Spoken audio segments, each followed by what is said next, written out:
Instagram users have been experiencing issues with dark mode since the latest update on June 13th. Some users are seeing a mix of dark mode and light mode within the app, with sections appearing black while others remain white. On the other hand, some users have reported that dark mode isn't working at all, and their Instagram accounts are constantly stuck in light mode.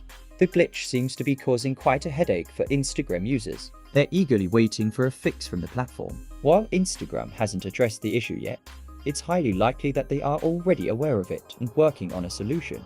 So, if you're experiencing this glitch, don't worry, your app should return to normal soon.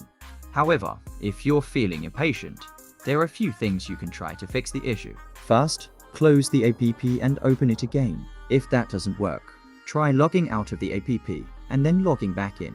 You can also try turning your phone off and on, or even deleting and re-downloading the Instagram app.